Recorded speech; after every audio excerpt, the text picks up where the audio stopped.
আজ আমি ভিয়েতনামের এক যুবকের অবিশ্বাস্য গল্প শোনাবো, যে হঠাৎ সিদ্ধান্ত নেয় সবকিছু ছেড়ে দিয়ে প্রাকৃতির মাঝে সে নতুন জীবন শুরু করবে। না শহর না বিদ্যুৎ, কিছুই থাকবে না, শুধু নিজের হাতের দক্ষতা দিয়ে সে পানির উপর একটা ভাসমান দ্বীপ বানানোই ছিল সেই ছেলেটির লক্ষ্য।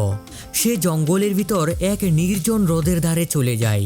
শুরুতে বাঁশ কেটে বড় একটা ভেলা বানায়, আর সে বাঁশের তন্তু দিয়ে দড়ি তৈরি করে সেই দড়ি দিয়ে সবকিছু বেঁধে ফেলে। এরপর সে পেরেক ছাড়াই কাঠ জোড়া লাগিয়ে একটা ঘর দাঁড় করায়, আর সে বাঁশের টুকরো দিয়ে ছাদ বানায়।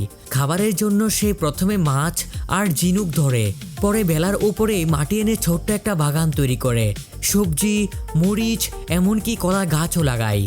মাছ চাষের জন্য একটা ছোট্ট পুকুর বানায়, আর চলাচলের জন্য পা দিয়ে চালানো নৌকা তৈরি করে। এরপর সে আরো বড় কিছু করে, পানির উপর ধান চাষ করা শুরু করে। জঙ্গল থেকে মুরগি ধরে এনে পালন করে, আর মৌচাক থেকে সে মধু সংগ্রহ করে। এক সময় তার এই ভাসমান দ্বীপটা ছোট্ট একটা গ্রামের মতো হয়ে যায়, যেখানে আছে খাবার, আশ্রয় আর নিজের তৈরি সম্পূর্ণ জীবন। বন্ধুরা, যদি ভিডিওটি ভালো লেগে থাকে অবশ্যই একটি লাইক করে চ্যানেলটিকে সাবস্ক্রাইব করুন। কমেন্টে এই যুবকের সম্পর্কে আপনার মতামত অবশ্যই জানান। আবার দেখা হবে নতুন কোনো ভিডিও নিয়ে।